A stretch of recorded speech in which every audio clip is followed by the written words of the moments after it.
All right, everybody, this is Nash here. And yesterday, I did a video on 3 defensive players. They were all freshmen that I think they're gonna make an impact versus Alabama, and that stood out to me in the Rice game. And I gave you some advanced statistics on them. So today, what I'm gonna do is I'm gonna give you 3 offensive players that stood out to me. I'm gonna give you some advanced statistics on them. So, without further ado, drop a like on the video if you like the video, subscribe to the channel, and then comment down below your thoughts on the players. And if there's a different player that you think that you have some advanced statistics or you think you want me to cover, go ahead, let me know down in the comment section. And also, I'll be adding all these players in onto a Patreon page. The link will be down below. As of right now, I have 4 players. I have Anthony Hill Jr., I have Malik Muhammad, I have Derek Williams Jr., and I have Quinn Ewers. I have his every snap and every pass and rush from him. So if you want to go see that stuff, click the link down below. But without further ado, let's just hop right into it. And where else to start other than Jaydon Blue? Running back, he was what we needed. As soon as Cedric Baxter went down, we needed a guy that can really, run with yards after contact. And that's probably not something that everybody would have pegged Jaydon Blue as. He's a fast running back. He can catch the ball really well. He has good vision. He was a very high-rated recruit. Like, he should have been a 5-star. That's it. It was one of the dumbest things ever, but whatever. Running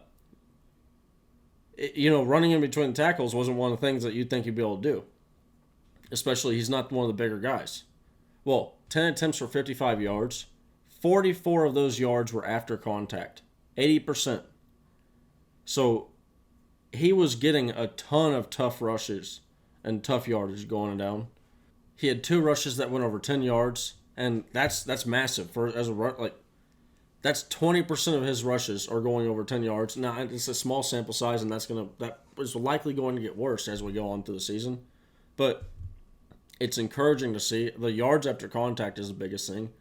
And like I said, you would have pegged him as a guy that has hands and has speed. So we haven't even used him in that aspect. Alabama could have a threat on their hands in Jaydon Blue. He's a very he's a guy to watch out for. Now, moving on to another guy. Welcome back. You might see his jersey right behind me, number 8. Now, he's now number 1, but Xavier Worthy, 10 targets. This was something that really I couldn't understand people thinking this. That Xavier Worthy's not going to get a lot of targets. He's not going to be the main guy. No, we got way too many wide receivers coming in, Jonte Cook, all this stuff. What? This is Sark's guy, man. And Xavier Worthy, don't get it twisted. Whether the hand was broken or not, whatever went down, okay? Whatever happened. He's a talented wide receiver. There's a reason why his name is consistently talked about in the top 15 range of the NFL draft, top 15, 20 range. And he could play himself into a higher range if he plays very well this year. Xavier Worthy, 7 receptions for 90 yards, should have been 8 receptions for 104 yards. I don't know how they overturn you have to have indisputable evidence that the ball was not caught. And there was indisputable evidence. You couldn't say it was indisputable that he caught it. But that's to that point. It was that close to saying it was indisputable that he caught it. You can't say it was indisputable that he didn't catch it, so therefore you can't reverse the call on the field, which was that he caught the ball. It was one heck of a catch. I mean, it's 99% that he caught the ball. And then, 46 yards after the catch, this is what you want to see. He started to decline in his yards after the catch last year. This is the stuff that you want to see from Xavier Worthy. 46 yards after the catch, that's 51% of his yards. That is 6.6 yards per reception. Now, it was largely off of 2 receptions. But at the end of the day, it's nice to see him getting back to doing that because that's what he is. He's a yak monster. He's a yak king. That's what he does. He's elite at that. And he may be small, but he's a guy he used to say how he learned playing football was he was playing street ball in the hood. And, you you get injured a lot of times. They're hitting hard, but you fight through it. You see that a lot with Xavier Worthy. If you watch him, you'll see him. I mean, no, it wasn't goodness. Thank you, thank the Lord for this. He wasn't hurt this game, but I've seen him in the stands. First game I ever watched in DKR. Not first game I ever watched, but first game as a season ticket holder in DKR. When we were playing Louisiana Lafayette, Sark's first game. Worthy's limping on the sideline in the first quarter, but he's out there running on the field. I mean, the dude's a beast. 5 first downs. He's leading the team in first downs. He's going to be a very reliable wide receiver, and he's a threat that Alabama has to certainly pay attention to. And if they have 2 defensive backs that are sitting out, that's going to be tough. Jordan Whittington is another defensive back that can really take advantage of Malachi Moore, their nickel, sitting out. He's the guy that Jordan Whittington's our slot guy. 4 targets, 4 catches for 47 yards, 100% catch percentage.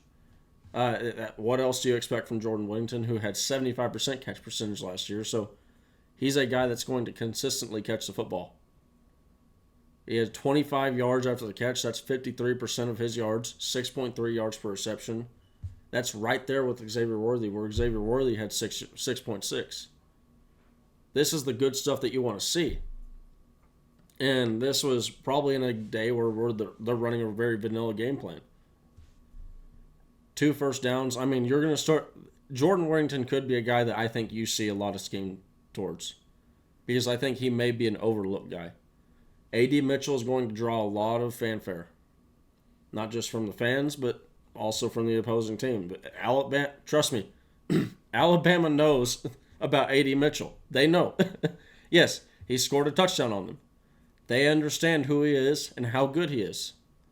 So, and then Jatavian Sanders, I think they're going to understand, hey, there were multiple times last year we let him get away on screens. They let him get open. And I don't think Nick Saban's going to, I think Nick Saban's going to have that, try to have that shut down 100%. I mean, that's a very anti Nick Saban good coaching thing to do, is just say, you know what? Yeah, they deployed Jatavian multiple times against us, where he's looking like he's about to block, and then we're going to go get, it's a screen pass. Once that was the most notable one was the Quinn Ewers injury play. That was the play that he got injured on. But so I think that these 3 players are going to make a difference, certainly versus Alabama. Jaden Blue. Now Cedric Baxter is back. That's great. That is 100% great. It was just a rib thing. It wasn't a clavicle like a lot of the rumors were saying around. Rumors were floating. But Xavier Worthy, Jordan Whittington, Jaden Blue, all had a great game versus Rice. And I'd say Jaden Blue had a great game versus Rice. It may not look great just off if you're box score scouting. And that's the thing about box score scouting. It's not, sometimes it doesn't tell a full story. Jaden Blue did a really good job. So, that being said, thank you for tuning in. Sorry for the late video today. I was grinding out some of these every play videos for the Patreon channel, or every snap videos. So, be sure to tune in for those, and I'll be here tomorrow at Wednesday. We're going to do a call-in show. So, Nash at night. All right, everybody. Hope you all have a great day. Hook 'em!